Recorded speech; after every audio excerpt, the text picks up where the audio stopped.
नव किस्लयों का प्रस्फुटन हमको देखने को मिलता है। यह परिवर्तन, अब 1 जनवरी को देखिए, आपको परिवर्तन मिलता है क्या? कोई परिवर्तन नहीं। फिर देखते हैं कि चैत्र नवरात्रा का प्रारंभ आज से हो जाता है, तो समाज शक्ति की भक्ति में लीन हो जाता है। 9 दिन तक समाज मां दुर्गा की आराधना करता है। फिर और देखते हैं कि चैत्र मासे जगत ब्रह्मा प्रथम सृजन्ये ही समग्रंतु तथा सूर्योदयी सती, अर्थात जिस दिन ब्रह्मा जी ने सृष्टि का निर्माण किया था, वह जो राष्ट्र था वह भारत था, यानी दुनिया का प्रथम राष्ट्र भारतवर्ष। इसलिए इसको वर्ष प्रतिपदा के रूप में हम मनाते हैं, क्योंकि यह ब्रह्मा जी द्वारा जो तिथि है उसको प्रथम पद मिला हुआ है। इसी यह प्रतिपदा उत्सव के रूप में, नववर्ष के रूप में हम इसको मनाते हैं। फिर देखते हैं कि आज ही के दिन भगवान श्री राम जी ने नर वानरों का विशाल सशक्त संगठन बना करके अयोध्या में उनका राज्याभिषेक हुआ था और एक आसुरी शक्ति पर विजय प्राप्त की थी। तो भगवान श्री रामचंद्र जी का राज्याभिषेक हुआ। त्रेता युग में भगवान श्री रामचंद्र जी का प्रादुर्भाव हुआ था। फिर और आगे देखते हैं कि द्वापर युग में युधिष्ठिर महाराज, जब धर्म और अधर्म का युद्ध हुआ था महाभारत, और वह युद्ध जब समाप्त हुआ तो युधिष्ठिर महाराज को आज ही के दिन, वर्ष प्रतिपदा के दिन, 9 वर्ष के दिन ही उनका भी राज्याभिषेक हुआ था। अधर्म पर धर्म की विजय प्राप्त हुई थी। और युगाब्द जो आज से बदल जाता है, अभी संवत 2079 के बाद में आज 2080 शुरू हुआ, युगाब्द भी आज से ही बदला जाएगा।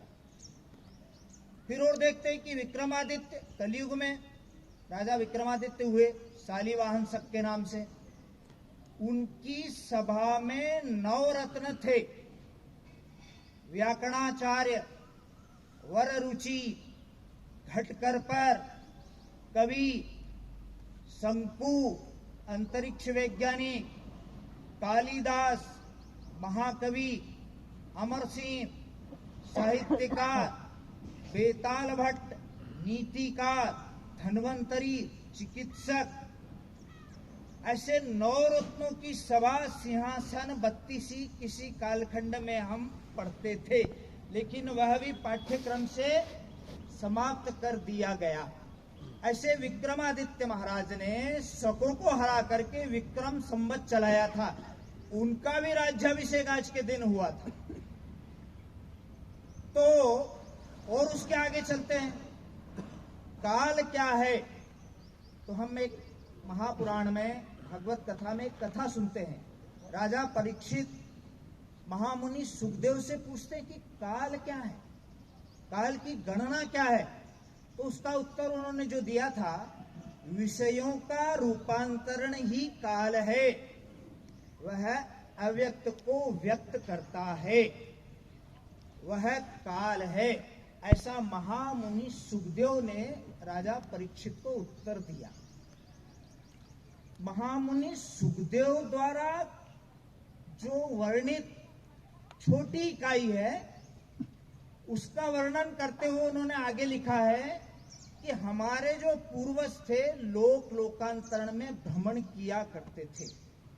इस लोक से पृथ्वी लोक से मृत्युलोक, मृत्युलोक से स्वर्गलोक, स्वर्गलोक से भूलोक।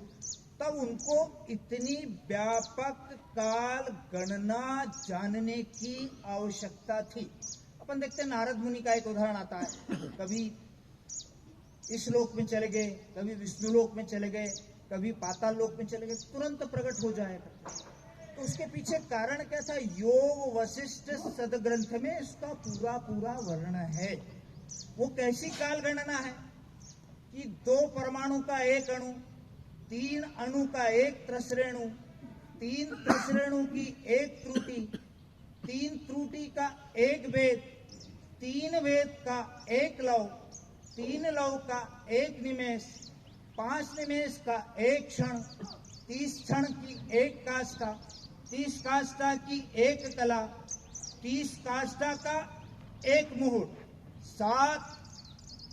30 मुहूर्त का 1 दिन रात, 7 दिन रात का 1 सप्ताह, 2 सप्ताह का 1 पक्ष, 2 पक्ष का 1 मास, 2 मास की 1 ऋतु और 2 ऋतु का 1 अयन, 3 ऋतु का 1 अयन, वो उत्तरायण और दक्षिणायन, और 2 अयन का 1 वर्ष। अब उत्तरायण और दक्षिणायन क्या है, तो हमारे ध्यान में आता है कि जब बाणसैया पर भीष्म पितामह सोए हुए थे तो भगवान कृष्ण उनके सम्मुख खड़े हुए।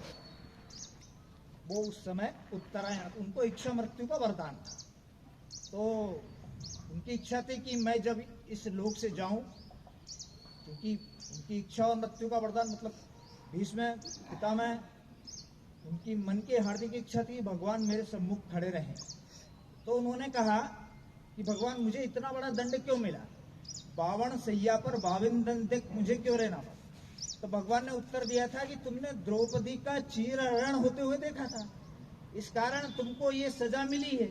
वो बचपन में तुमने एक तितली के पंख में 52 छेद किए थे, ऐसा वो भगवान के द्वारा वर्णित किया। फिर उन्होंने भगवान की स्तुति की, यस्य स्मरण मात्रेण जन्म संसार बंधुना विमुच्चे तस्व विष्णवे प्रभ विष्णवे। और उसको सुना किसने था, नकुल और सहदेव वहीं भगवान के साथ में खड़े थे, और वो आकाश शब्दों को उन्होंने संकलित किया। वह संकलन जो था विष्णु सहस्त्र नाम के रूप में हम आज भी पढ़ते हैं। कैसी प्रतिभाएं हमारे देश के अंदर।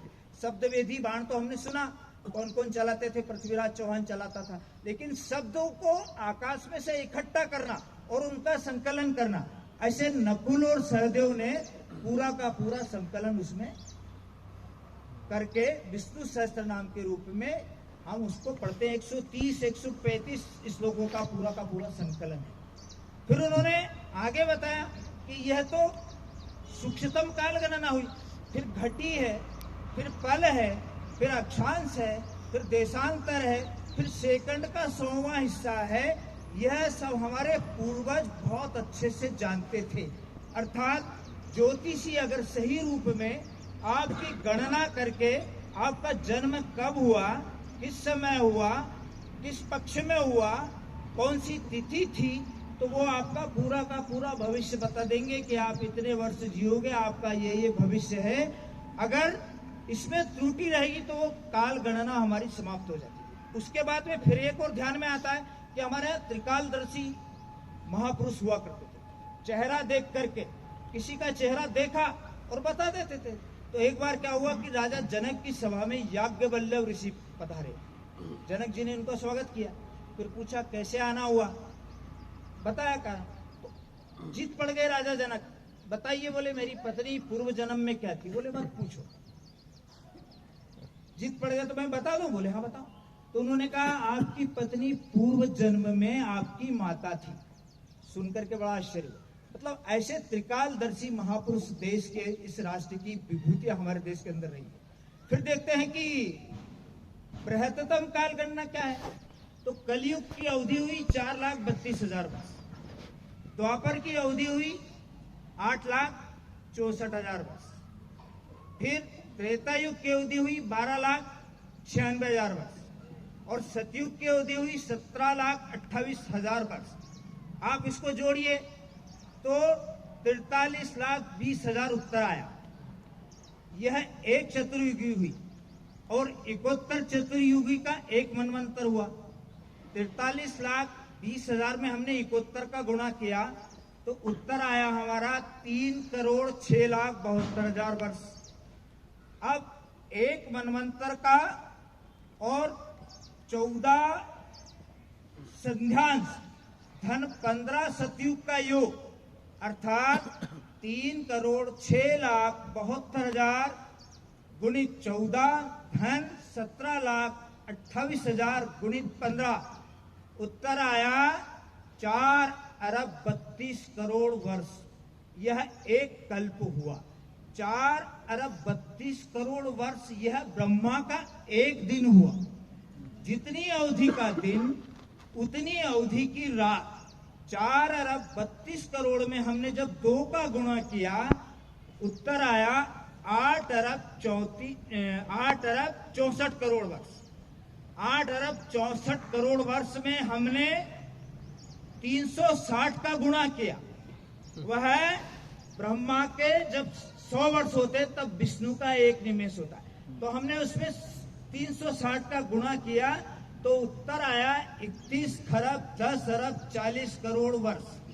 जब विष्णु के 100 निमेष हो जाते हैं तब रुद्र का एक दिन होता है, अर्थात 31 खरब 10 अरब 40 करोड़ में हमने 100 का गुणा किया तो उत्तर आया 31 दिन 10 अरब 40 करोड़ वर्ष। यह रुद्र का एक दिन हुआ। रुद्र स्वयं काल है और काल की सबसे बड़ी इकाई क्या है? महाकाल। वो कहां पर स्थित है? उज्जैन में। और वहां पर जो वेधशालाएं चलती है ना, वो सब ये गणनाएं करती रहती हैं। अर्थात आज की तारीख में हमारे विद्यार्थी, चाहे वो सीबीएसई किए हो, चाहे किसी भी अंतर्राष्ट्रीय शिक्षा संस्थान में पढ़े हो, लेकिन हमारी पंचांग को वो ठीक से जान नहीं सकते। इतनी विस्तृत पंचांग रहती है, उसके घटी, उसके पल, उसके चक्र, उनका वो पूरा का पूरा आज भी हमारे विद्यार्थी नहीं जान सकते। भले वो किसी आई-टेक कर ले या एम-टेक कर ले या कुछ भी कर ले, लेकिन वो पंचांग को समझ नहीं सकते। उसको समझने के लिए हमारी पद्धति का ही अनुसरण करना पड़ेगा। तो ये तो हुई हमारी विधित काल। तो 1952 में डॉक्टर मेघनाथ साहा की एक प्रसिद्ध वैज्ञानिक रहे, उनके नेतृत्व में एक कमेटी गठित करी, कैलेंडर रिफॉर्म कमेटी। उन्होंने जो कमेटी बनाई उसमें कुछ बिंदु उन्होंने कहा कि भारतीय संवत ही मूल रूप से हमारा संवत होना चाहिए। ईसा संवत जो है यह ईसा मसीह के जन्म के 57 वर्ष बाद जो है पुराना हमारा जो कैलेंडर है ना, हमारा जो संवत है ईसा मसीह के 57 वर्ष पूरा नया है। और 25 दिसंबर को जो उन्होंने ईसा मसीह का जन्मदिन निरूपित किया था, वह पर्याप्त कल्पनाएं करी। ईसाई बिशप ने पर्याप्त कल्पना करके उसको 25 दिसंबर को प्रमुख रूप से माना। एक बात। दूसरी बात फिर उन्होंने कही कि इसमें सूर्य की गणना, चंद्र की गणना ठीक से नहीं की गई है और 10 महीने का साल वो चलाते रहे, मतलब मार्च से लेकर के दिसंबर तक। फिर बाद में जूलियस सीजर जो रोम का सम्राट था, उसने 2 माह और बढ़ाए। फिर देखते हैं कि 30, 31, 28 और 29, मतलब विचित्र है ना, कोई इसका कोई विज्ञान ही नहीं। तो 10 माह का साल, फिर 360 से 1/4, ऐसा उन्होंने मेघनाथ साहा ने पूरी की पूरी रिपोर्ट उस समय पटल पर रखी। लेकिन जैसा हमेशा होता आया, शोध उपेक्षित हो गया, स्वार्थ अपेक्षित हो गया। हम अपने घरों में कैलेंडर टांगते, नहीं तो हमारे घरों में पंचांग टंगे रहते। फिर और विसंगतियां देखिए कि कैलेंडर रिफॉर्म कमेटी को अमान्य कर दिया गया। फिर वॉल्यूम नंबर 1.63 में अंग्रेजी की मानसिकता का उन्होंने पूरा का पूरा वर्णन किया। उन्होंने कहा कि इसमें कई बार परिवर्तन हुए, अनेकों बार झंझटें हुई, लेकिन आज तक वो तय नहीं कर पाए कि सौर वर्ष क्या होना चाहिए।